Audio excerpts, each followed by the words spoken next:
Thanks a lot, Caitlin. Hi, everyone, and welcome back to today's Variety COVID-19 edition.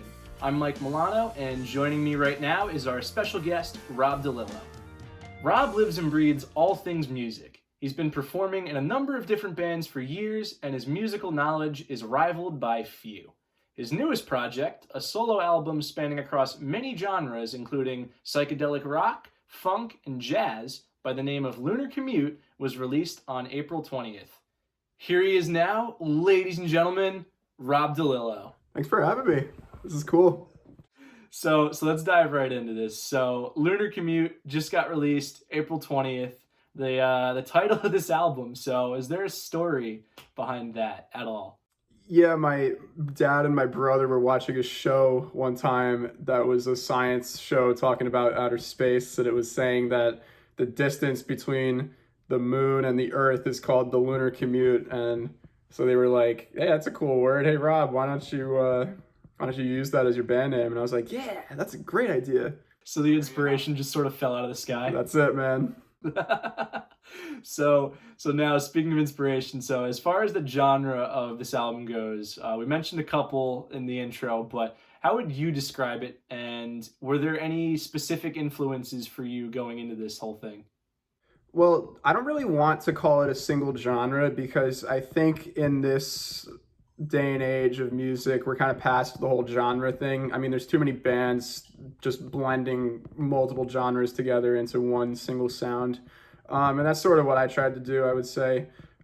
Turnover was a big influence. The Beatles, Pink Floyd, that's kind of it. If you look at the album, the songs are all strung together so that they flow as like one cohesive big song, I guess. And I kind of got that idea from Pink Floyd, so they were a major influence.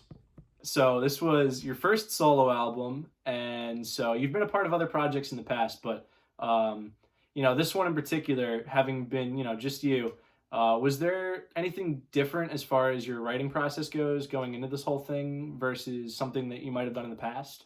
Well, I think the style was completely different. Like Mike and you and I were actually in a band before this called Tarnished, and we played pop punk music, and this is nothing like pop punk music at all. So I mean, I think every artist just wants to try and find their style and find their voice, and whether they're an established artist or not. So I would say Lunar Commute was just my version of trying to do that. I think there's a bunch of different sounds on there, and I'm just trying to figure out which one worked best.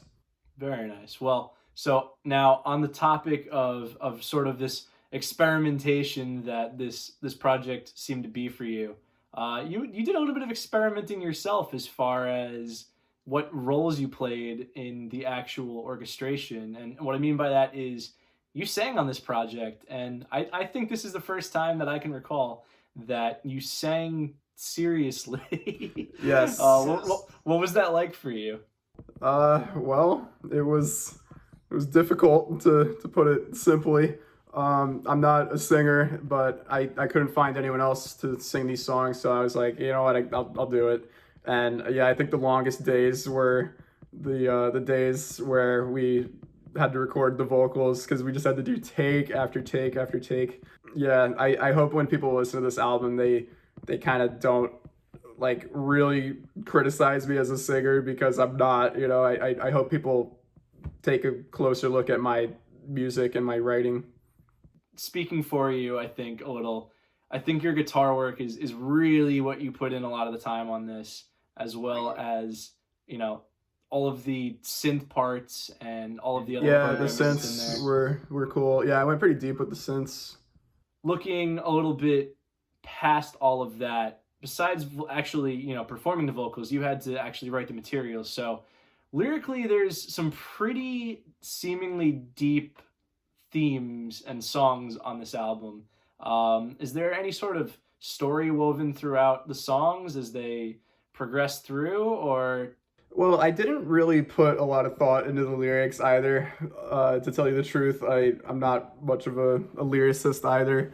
But yeah, I do think there was a general theme of isolation and I guess just trying to figure yourself out while you're transitioning into adulthood because these songs were written largely when I was like 18, 19. So that was something that I was dealing with at the time. And yeah, I hope people can relate to that. I think it's a very relatable time right now, especially in the midst of where we are as far as, the COVID pandemic. Yeah, And definitely. what do you think about that? Do you think having had this album come out in the middle of this with some of the themes, do you think that made this album more relatable maybe to some of the listeners? Well, obviously, I didn't plan to put it out during a pandemic, but You caused this. no, not at all.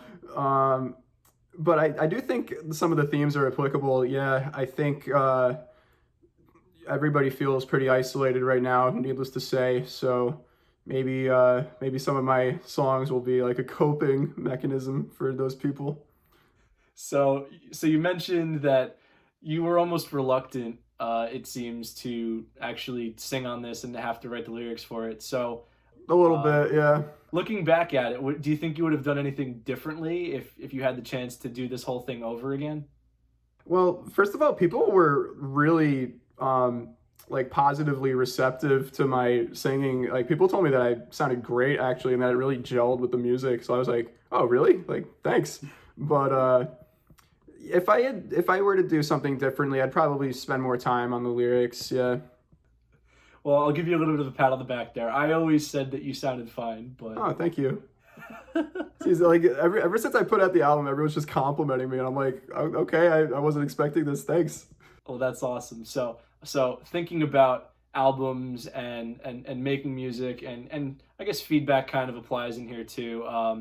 As we wrap this thing up, my last question for you is, what can we expect from you going forward? Are you looking to do any projects similar to this? Do you have any new music, new bands? What do you got for us? Yeah, I do. I have a new emo band actually called Sad that just some me and some of my close friends put together.